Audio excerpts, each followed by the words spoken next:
Vamos a despertar a los vecinos, nene. El Corvette negro con el motor arreglado rugió por el camino principal del cementerio, despidiendo por todas partes la grava que pisaban sus neumáticos. Unas pocas ardillas que habían salido a buscar comida corrieron disparadas en dirección al árbol más cercano, cuando el coche, con los faros dobles encendidos, dobló bruscamente a la derecha. La parte trasera del vehículo coleó un poco y las ruedas giraron durante un momento sobre la tierra y césped antes de volver a morder el estrecho sendero. El camino estaba pensado para procesiones lentas y majestuosas, para un carro de caballos seguido de limusinas o para coches sencillos que llevaban a apenados amigos y familiares. No estaba concebido para neumáticos de carreras y giros bruscos, pero eso no podía importarle menos al conductor y a los pasajeros del Corvette color medianoche. Estaban demasiado ocupados riéndose con todas sus fuerzas, haciendo sonar el claxon y pisando el acelerador con tanto entusiasmo que daban la impresión de que querían hacer realidad su comentario y que los difuntos se alzaran de sus tumbas para protestar. Se llamaban Tyler, Keith y Daniel, y estaban muy cocidos. Venían de un partido de béisbol en el estadio de Flushing. Había sido un partido especialmente tenso que el equipo de casa había podido salvar en el último momento, y los chicos estaban bastante bebidos, por lo que se sentían especialmente bien respecto al béisbol en general y ellos mismos en particular. El Corvette tenía una pequeña abolladura en el parachoques trasero, pero aparte de eso estaba en perfecto estado de funcionamiento. Tyler, que era quien conducía, había decidido dar marcha al motor, y uno de los mejores sitios para hacerlo, dado que no solía tener mucho tráfico por las noches, era la carretera que pasaba junto al cementerio. Pero cuando pasaron delante, notaron que las grandes verjas de hierro solo estaban cerradas con un candado que colgaba de una pesada cadena. Un corte rápido con unas cizallas que Tyler llevaba en el maletero, y momentos después tenían para ellos solos el cementerio iluminado por la luna. Los chicos se parecían bastante entre sí. Todos llevaban la cabeza rapada y tenían una frente inclinada y lo bastante amplia como para indicar una capacidad craneal avanzada, si se era un hombre del Cromañón. Keith llevaba gafas de sol, ignorando el hecho de que reinaba una oscuridad absoluta. A pesar de ello, eran fácilmente distinguibles unos de otros, gracias a sus pinturas faciales. Keith llevaba el rostro manchado con pintura de maquillaje azul, mientras que Tyler lo llevaba de color naranja. Eran los colores de su equipo favorito de béisbol y se habían festoneado así el rostro en muestra de solidaridad. Daniel, por su parte, se había limitado a afeitarse el pelo hasta la raíz. Los neumáticos chirriaron al acercarse a un cruce, y Tyler solo dudó un instante antes de torcer bruscamente a la izquierda. El rugido del motor llenaba el cementerio y apenas ahogaba los alegres aullidos que lanzaban los chicos dentro del coche. Dieron otro giro brusco a la izquierda y a la derecha, arrasando el lugar como si fueran el fantasma de un conductor fallecido en un choque a gran velocidad. El Corvette se salió del camino para precipitarse a través de una hilera de tumbas. De pronto, Daniel perdió algo de los nervios y le dio un golpecito en el hombro a Tyler desde el minúsculo asiento trasero en que viajaba encogido. —Corta ya, tío. Esto no tiene gracia. —Están muertos, tío. ¿Qué más le está? —replicó Tyler. —Sí, tío, déjale conducir —repuso Keith, que iba en el asiento del copiloto y tuvo que retorcerse para mirar a Daniel. De pronto, el Corvette se paró en seco. No fue con un chirriar de neumáticos o un brusco estremecimiento del motor. Se limitó a pararse como si hubiera chocado con una pared, salvo que la parte delantera no estaba hundida. —Tyler, no sabes conducir una mierda —aulló Keith. —No he sido yo —gritó Tyler en protesta. —¿Qué conduces tú, tío? —No he sido yo —repitió—. Hay algo que nos está sujetando. Mira.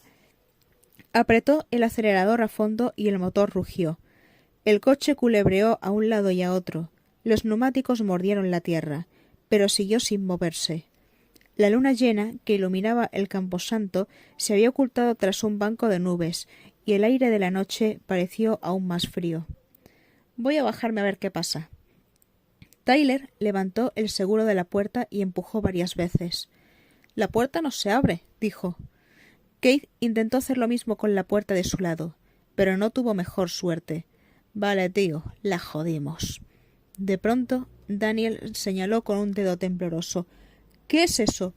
¿Qué demonios es eso? Algo, una especie de extrañas hebras grises, cubrían el parabrisas y las ventanillas laterales, dejando a oscuras hasta la parte que iluminaban los faros. No podían ver nada, no veían nada y estaban atrapados. —¡Afuera hay algo! —gritó Daniel. —¿De verdad? ¿Tú crees? —repuso Keith, el mayor de los tres, que intentaba sonar sarcástico, y solo consiguió parecer asustado. La mente de Daniel trabajaba a toda velocidad. —Es un monstruo, un insecto alienígena de otro mundo. Nos está envolviendo en un capullo para luego devorarnos. Tyler se volvió para mirar a su amigo. —¿Eres idiota? Pero la verdad era que él había estado pensando exactamente lo mismo, solo que tenía demasiado miedo y se sentía demasiado estúpido para decirlo. Fue entonces cuando el coche empezó a temblar violentamente. Mientras se agitaba de un lado a otro, los chicos gritaron y chillaron. Pidieron que a alguien, quien fuera, acudiese en su ayuda. Tyler lanzó un grito que podría haberse oído al otro lado del puente de Washington, incluso mientras volvía a poner el coche en marcha. Y entonces, con el sonido que hace el metal al romperse, descubrieron que estaban libres y que les habían arrancado de cuajo el parachoques trasero. Cruzaron la verja de entrada, que seguía abierta, a toda velocidad y tocando el claxon. Gracias a eso tuvieron suerte y no se estrellaron contra el costado de un camión que transportaba, casualmente, un cargamento de cerveza.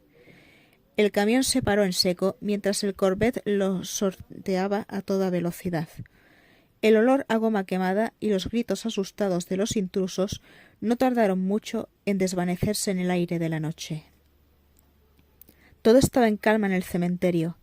Una figura vestida de rojo y azul oscuro salió de entre las ramas de uno de los grandes robles. El lugar estaba tan oscuro que pareció como si una de las sombras hubiera cobrado vida y se hubiera separado de las demás. Se movía de forma tan silenciosa que la ausencia de sonido habría hecho pensar a cualquiera que no estaba allí. Tenía el cuerpo musculoso y extremadamente bien proporcionado, y se movía deslizándose con una gracia elástica que apenas parecía humana. Las botas y los guantes eran de color rojo oscuro, igual que el dibujo que le recorría el pecho y los brazos. Llevaba una máscara del mismo color, interrumpida por dos parches para los ojos que resultaban opacos desde fuera. De hecho, cualquiera que le viera se habría preguntado cómo podía ver algo. Unas finas líneas negras formaban el dibujo de una telaraña por todas las zonas escarlatas del traje, y en el pecho, justo encima del plexo solar, se veía el dibujo de una araña con las patas extendidas. Si se hubiera limitado a quedarse en pie y a caminar por una calle transitada a plena luz del día, podría haber parecido que salía de un circo. Pero allí, en plena noche, al verse solo los parches de los ojos cuando la luna volvió a ocultarse tras las sombras, parecía una araña con forma humana, escupida al mundo por oscuras fuerzas que el más común de los mortales no podría ni empezar a comprender, a no ser que estuviera sumido en oscuras pesadillas. Se agachó sin hacer ruido alguno y examinó la zona que, hacía muy poco tiempo, había sido el escenario de un caos descontrolado. Miró las marcas de neumáticos que herían la tierra y meneó la cabeza, regañándose mentalmente por no haber llegado antes y por tanto haber hecho algo más. Pero claro, es lo que me pasa siempre, ¿no? Dijo en voz baja. Por mucho que pudiera reprocharse el no haber llegado antes, al menos había llegado justo a tiempo. La ruta del Corvette le habría hecho atravesar la tumba del cementerio que realmente le importaba. Su intervención lo había impedido, cortando en seco el paso del coche, y con suerte a los tarados que iban dentro nunca, jamás, se les pasaría por la cabeza la idea de volver a poner el pie en ese sitio. Moviéndose en silencio, silencioso como un fantasma, silencioso como una tumba, el hombre enmascarado se acercó a la lápida que era su destino, y se agachó delante de ella. «Hola», dijo saludando con voz baja. «¿Has visto cómo corrían? Ha sido un buen espectáculo, ¿verdad?» Alargó la mano con torpeza hacia la lápida y pasó los dedos por las letras. «Al menos tenías una buena vista desde aquí. Es lo que prometió el tío de la funeraria, que tendrías una buena vista. Pagamos algo más por eso, pero valió la pena. Hizo una larga pausa, como si no estuviera seguro de lo que debía decir o por qué había ido hasta allí. Lo siento, dijo por fin. Yo debía haber venido antes a hablar contigo. Ya sé que hace mucho que no vengo, pero es que no sabía qué decirte o cómo empezar la conversación, ¿sabes? Pero oye, mira esto. Pensé que esto rompería el hielo. Se levantó y giró sobre sí mismo, estirando los brazos a ambos lados como un modelo de pasarela. ¿Te gusta el traje? Seguro que salgo en las listas de los mejor y peor vestidos, en las dos categorías a la vez. Y en estos pectorales no está mal, ¿eh? Y los flexionó para probar su argumento. Bueno, ya sé que no soy Arnold, ni siquiera Kevin Sorbo, pero algo sí que he mejorado, ¿verdad? Nunca te imaginaste que acabaría así, ¿verdad? Supongo. El tono jovial empezó a desaparecer. Supongo que ninguno de los dos ha acabado como pensaba que lo haría, ¿verdad? Entonces el hombre enmascarado dio un paso atrás y se llevó la mano al pecho como sorprendido. ¿Que quién soy yo? ¿Me preguntas? Dijo con falso asombro, como si una voz se hubiera dirigido a él desde la tumba. Entonces se inclinó hacia adelante y continuó hablando con tono sorprendentemente natural. ¿Seguro que quieres saberlo? La historia de mi vida no es para los débiles de corazón. Si alguien te dice que es una historia feliz, si alguien te dice que solo soy un chico normal y corriente, sin una sola preocupación en el mundo. La voz se le atragantó un momento y se forzó a continuar. Entonces ese alguien miente. Dio una voltereta hacia atrás y se posó en el suelo sobre una sola mano, en un intento por recomponerse y por recuperar ese aire despreocupado y de alegría de vivir que definía su personalidad disfrazada. «Mi historia», exclamó, como el jefe de pista de un circo animando a los allí reunidos a que le escucharan, como si se dirigiera a las tumbas que le rodeaban para que le prestaran atención.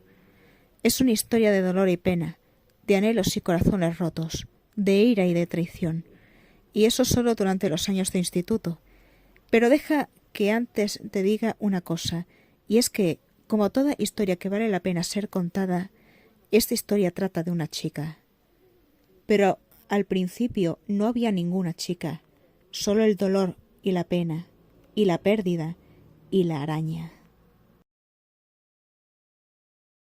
Capítulo 1. La llegada. Olía raro. Eso fue lo primero que notó Peter. Reparó en el olor de la casa en cuanto traspasó el umbral de la puerta. Era antiséptico o algo parecido. El joven Peter, de pie, cuidadosamente vestido con sus pantalones cortos de color azul, camisa blanca, jersey amarillo y chaleco, no conocía la palabra antiséptico. Era una palabra larga e importante. No lo había oído en sus más de 4 años de edad. No podía utilizarla en su contexto, ni siquiera podía deletrearla. En este aspecto, Peter Parker, que el pasado agosto había celebrado su cumpleaños con una espléndida fiesta donde sus padres le colmaron de atenciones, no era diferente. Sin embargo, a los 5 años sería capaz de definirla y deletrearla correctamente, junto con las de microbiología, célula y mitosis. Por otra parte, seguiría teniendo problemas con fotosíntesis y paleontólogo hasta la edad de 6 años. Pero Peter no pensaba en momentos tan lejanos. Los 5 y los 6 años quedaban a una eternidad de distancia. Lo único que le importaba en aquel instante era ese momento, ese lugar y lo que había allí. Él estaba allí, como lo estaban esas personas extrañas que se suponía había conocido una vez cuando era un bebé, pero que no recordaba en absoluto, y ese extraño olor estaba allí. Sus padres no estaban. La sala de estar donde se encontraba no era ni remotamente acogedora. Los cojines del sofá estaban cubiertos de plástico. Trató de sentarse en uno y no le gustó la forma en que se pegaba a la parte inferior de sus piernas. Así que se deslizó por él hasta el suelo, pero eso provocó un extraño sonido de rascadura que tampoco le gustó. El hombre y la mujer que metían sus cosas en la casa, mientras hablaban en susurros con la mujer llamada señorita Hemmings, la asistente social, la llamaron, no le prestaban ninguna atención. Eso le pareció bien, Igual podía vivir allí como un fantasma sin que nadie se fijase en él. Cuando tuviera hambre, podría birlar comida de la cocina, si es que tenían una, esperando que le dejasen en paz. Eso era lo que más deseaba Peter, sobre todo que le dejara en paz aquel hombre que le recordaba vagamente a su padre, pero que no era su padre, lo cual le incomodaba aún más. La puerta se cerró y lo aisló del mundo exterior. El olor de los cojines de plástico amenazaba con ahogarlo. Si hubiera tenido fuerzas suficientes habría gritado, pero se sentía exprimido como una esponja. La alfombra también era rara. La sentía húmeda bajo sus pies, como recién lavada. Para acabar de empeorar la cosa, todo el mobiliario de madera desprendía un olor a limón. Vio su reflejo en la mesilla de café. Tenía flores dispuestas primorosamente en una pequeña cosa de encaje en el centro. Se inclinó para oír las flores y se dio cuenta demasiado tarde de que eran falsas. Eran una de las pocas cosas de la habitación que no olían. «Bueno, Peter», dijo el hombre mientras entraba en la habitación. Dio una palmada y se frotó las manos. El mago de su fiesta de cumpleaños hizo algo parecido justo antes de sacar monedas de ninguna parte. Quería convencer a todo el mundo de que las había cogido del aire, pero Peter le había visto el truco. Con voz segura explicó todos y cada uno de los trucos del mago, para irritación del prestidigitador y diversión de sus padres. La risa de su madre aún resonaba en sus oídos. Todavía no había sido capaz de asimilar la idea de que jamás volvería a oír esa risa. «Bueno, Peter», repitió el hombre, «¿quieres sentarte?» «No, señor», respondió Peter educadamente y llamando señor a aquel hombre, tal como le habían enseñado sus padres. «Dios de bondad, pequeño», dijo la mujer, «no puedes quedarte ahí de pie toda la vida. ¿Por qué no te sientas?» Él no vio razón alguna para mentir. «No me gusta el plástico». «El plástico es para proteger los cojines», dijo ella razonablemente. «Lo entiendes, ¿verdad?» «No, señora». «Oh». Parecía vagamente decepcionada. Peter se sintió como si lo hubiera fallado de algún modo. «Peter», dijo el hombre, apoyando una rodilla en el suelo. El parecido entre él y su padre era más acusado de cerca. Tenía la misma mandíbula cuadrada, el mismo brillo burlón en los ojos. Su pelo tenía otro color, más rojizo, y sus cejas eran más espesas. Las ventanas de la nariz de Peter se ensancharon. El hombre también tenía un olor raro. «¿Por qué me olisqueas, Peter? ¿Eres un cocker spaniel?» «Usted tiene un olor raro, señor». «Es mi loción para después del afeitado». «Fue su regalo de Navidad», dijo la mujer con orgullo. Se sentó en el sofá con las manos cuidadosamente entrecruzadas sobre el regazo. El plástico hizo el mismo extraño crujido que cuando se sentó él. «¿Te gusta?» «Huele a caca, señora», respondió Peter. Los labios de la mujer se contrajeron inmediatamente hasta formar una fina línea, mientras el hombre se reía de buena gana. «Tiene el tacto de su padre», dijo el hombre, y luego pareció arrepentido de lo que acababa de decir. «Lo siento, Peter. Hablé sin pensar». Las cejas de Peter se unieron. «Pero hay que pensar para hablar, ¿no es verdad, señor?» «Menos de lo que crees. Y, por favor, Peter, llámame tío Ben. ¿Has oído hablar de tu tío Ben?», preguntó animado por el rápido sentimiento del niño. «¿Qué has oído?» «¿Qué hace usted?», frunció el entrecejo, tratando de recordar la palabra. «Arroz pervertido». Ahora le tocó reírse a la mujer, mientras las mejillas del tío Ben se sonrojaban ligeramente. «Ese es otro tío Ben, Peter. Es una marca de arroces y creo que quiere decir arroz tratado». «Oh». Estaba estudiando a la mujer, comparándola automáticamente con la única mujer que había ocupado un lugar importante en su vida.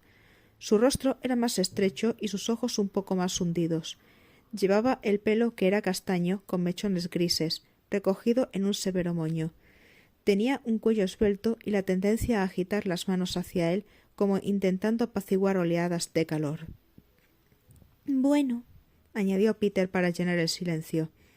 «Soy tu tía May», le dijo. Lo hizo con mucha gravedad, como si le revelara uno de los mayores secretos del universo. «Bueno», dijo Peter de nuevo. El hombre volvió a palmear sus manos. Peter esperaba que apareciera una paloma o una moneda del aire. No pasó nada. —¿Te gustaría ver tu habitación, Peter? Finalmente lo comprendió. Asintió con vehemencia. —¿Quieres ver dónde dibujé algunos vaqueros en la pared? —preguntó Peter. Ben y May intercambiaron una mirada de sorpresa. —¿Qué quieres decir, Peter? —preguntó Ben. —Donde pinté unos vaqueros. Cuando era pequeño, mamá me gritó y trató de lavarlos, pero todavía se pueden ver porque usé rotuladores. —Oh —dijo Ben, y sonó un poco como un gemido—. Peter, me refiero a tu nueva habitación. Aquí. ¿No puedo volver a mi vieja habitación? Peter, cariño —dijo May mientras colocaba la mano del niño entre las suyas.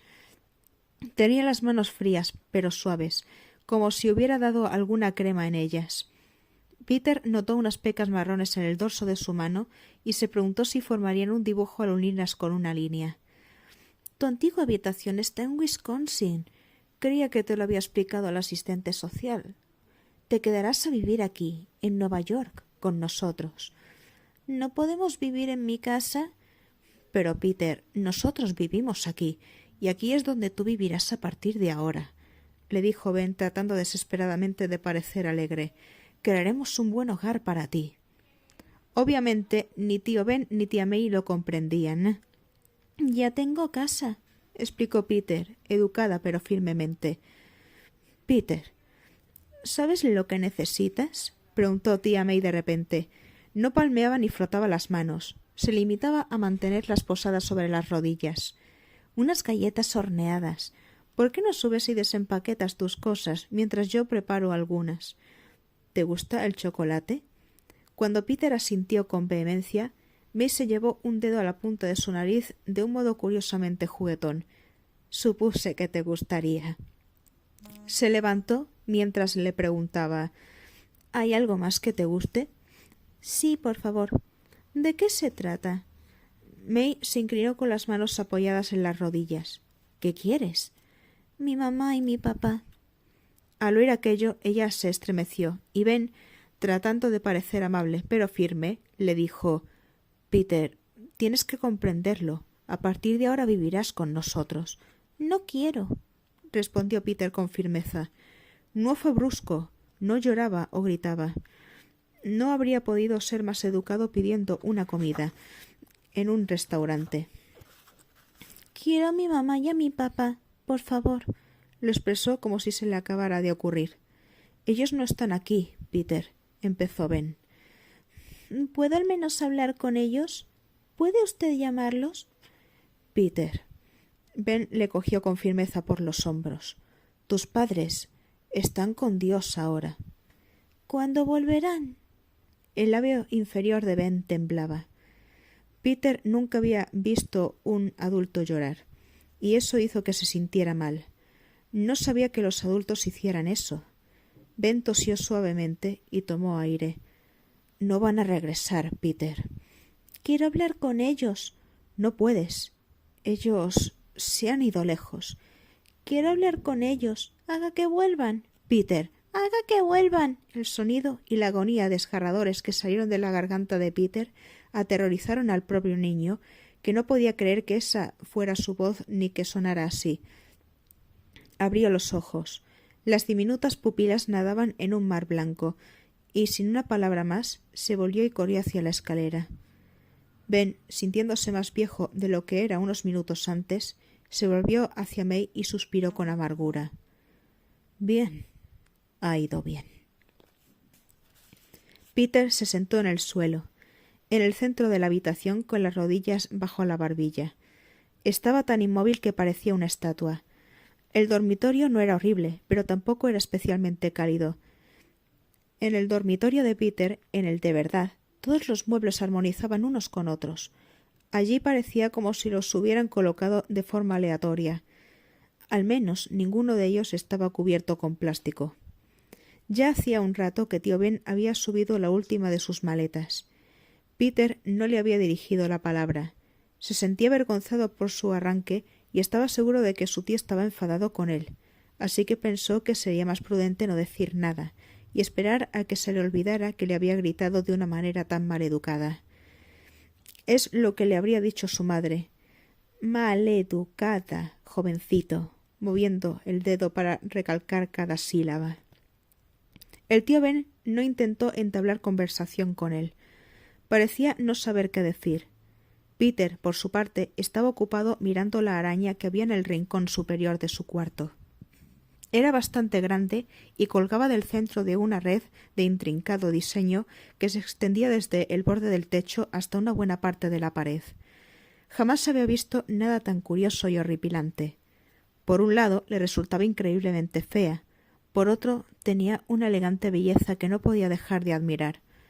El tío Ben iba de un lado a otro de la habitación, gruñendo suavemente y preguntándose en voz alta por qué habría llenado Peter su maleta con yunques. La pregunta sorprendió al niño, que seguía mirando la araña y no recordaba haber metido ninguno. El sol cruzó el cielo. Las sombras se alargaron, las idas y venidas de tío Ben disminuyeron, y Peter y la araña se miraron mutuamente hasta perder la noción del tiempo. El olor de las galletas recién hechas flotó en el aire, subiendo escaleras arriba, filtrándose a través de la puerta y envolviendo a Peter con su aroma sugerente. Por un momento estuvo tentado de abandonar su vigilancia, que se había reducido a esperar que la araña se moviese. Sin embargo, resistió la tentación, aunque ya había cambiado de postura y estaba sentado con las piernas cruzadas. Finalmente volvió a oír pasos. Los reconoció como pertenecientes a tío Ben, pero no se molestó en volverse. Luego oyó a su tío reír por lo bajo y eso le distrajo. Volvió la cabeza para verlo de pie, apoyado en el quicio de la puerta con los brazos cruzados. Bajo el brazo derecho llevaba un pequeño cuaderno con espiral de alambre. —¿De qué te ríes? —preguntó Peter. —Me recuerdas mucho a Ricky, eso es todo —respondió tío Ben—. La misma expresión seria. Te enseñaré fotos de él a tu edad, si quieres. —¿Quién es Ricky? —Ricky, Richard, tu papá. Peter parpadeó confuso. —¿Conoces a mi padre? El rostro de tío Ben expresó su asombro. —¿Que sí conozco? Peter. Se sentó en el suelo junto al niño, igual que hacían sus padres. Peter, tu papá era mi hermano pequeño. ¿No lo sabías? Peter negó con la cabeza. Creí que eras mi tío.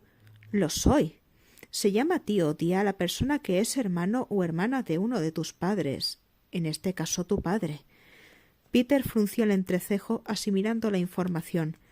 ¿Así que tía May es la hermana de mi papá? Ben hizo un sonido extraño que era una mezcla de risa y tos. Peter, tu tía May es mi esposa. ¿Te casaste con tu hermana? Peter ya estaba confundido sin remedio. No, Peter, explicó Ben frotándose el puente de la nariz con sus robustos dedos. Es tu tía porque está casada conmigo, que es otra forma de ser tío o tía. Por matrimonio, ¿entiendes? Creo que sí, contestó Peter, que no lo tenía del todo claro. Luego tomó aire y lo dejó salir, inseguro. Mi mamá y mi papá no van a volver, ¿verdad? No, Peter, dijo tan suavemente como pudo. Murieron en un accidente de avión.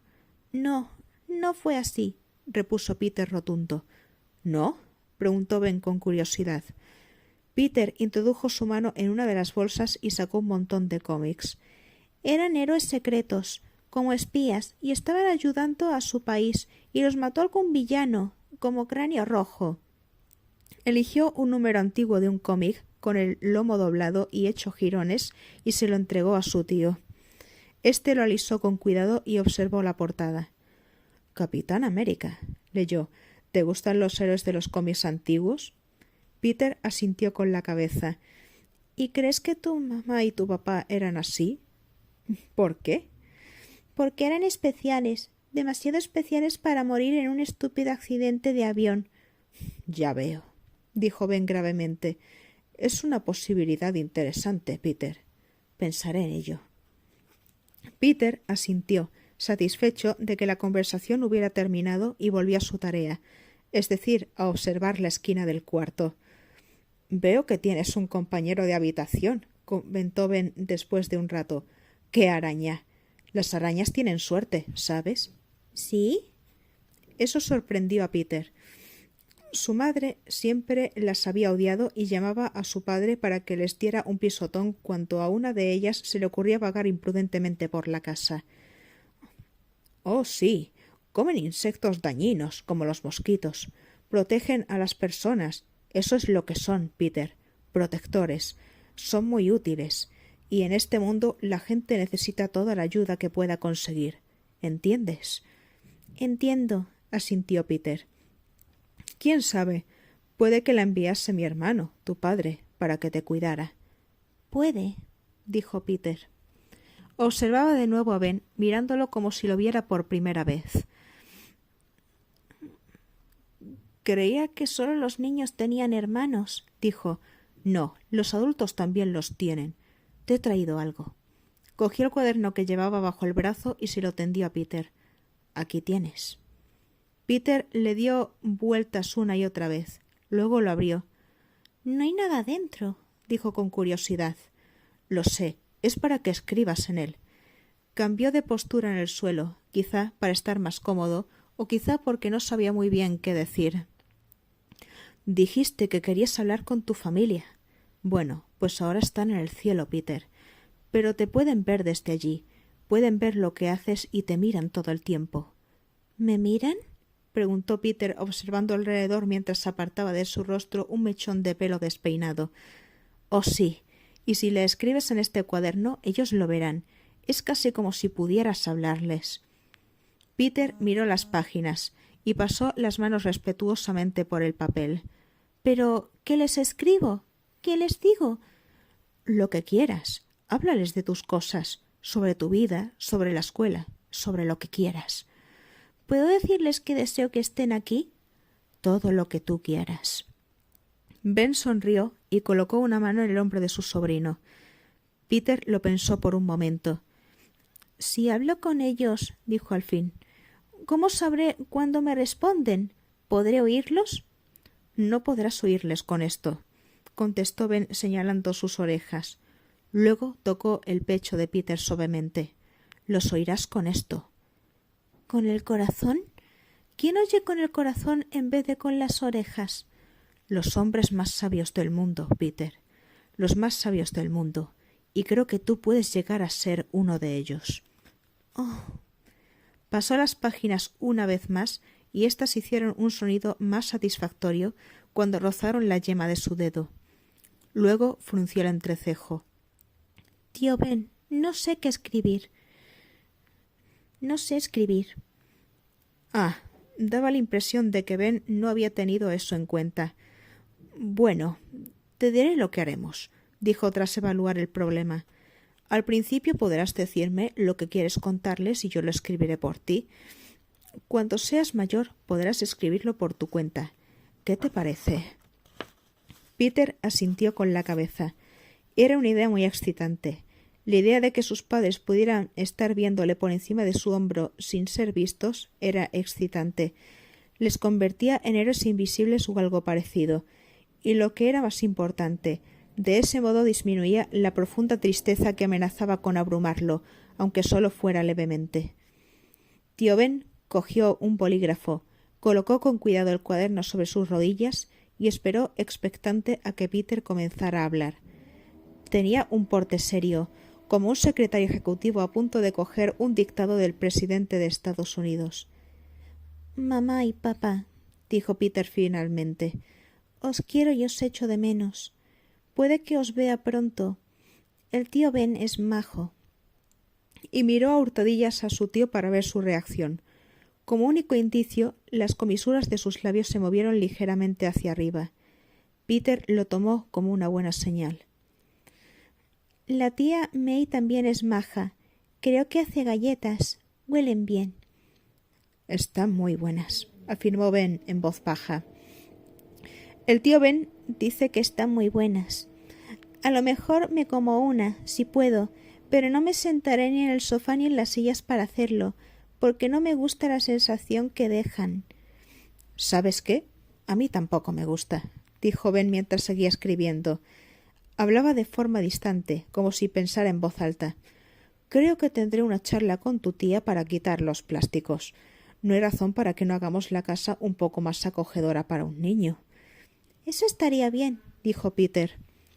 Ben dudó, esperando. ¿Algo más que quieras decir? Preguntó. No, eso es todo por ahora, dijo Peter después de pensarlo brevemente. Bajaron las escaleras, y mientras tía May insistía en que pensaba vaciar las maletas de Peter para que él se sintiera como en casa, comieron galletas con leche. Tío Ben le dijo a Peter lo contento que se encontraba al ver que estaba de mejor humor y que iban a ser grandes amigos y una gran familia. Tú espera y ya verás. El ánimo de Peter mejoraba con cada galleta y con cada sorbo de leche. La calidez de las galletas recién horneadas contrastaba con el frescor de la leche, y el calor acababa ganando la batalla, produciéndole una agradable sensación en el estómago. Después subió las escaleras, y lo primero que vio fue que la araña había desaparecido. «Oh, esa cosa horrible», explicó tía May. «No te preocupes, Peter. La he tirado. Esa araña desagradable está muerta». Durante la siguiente hora resultó muy difícil oír los gritos de «Muchas gracias, May» y «¿Cómo iba a saberlo yo?», por encima de los alaridos de dolor de Peter. Se necesitó todo un día de mimos y una bandeja entera de brownies para que Peter volviera a dirigirle la palabra a su tía May, e incluso entonces había veces en las que sorbía por la nariz y le lanzaba alguna que otra mirada dolorida. A medida que fue pasando el tiempo, la relación de Peter con sus tíos fue mejorando y acabó convirtiéndose en un cariño sincero. En cambio, su relación con el resto del mundo resultó ser algo más problemática.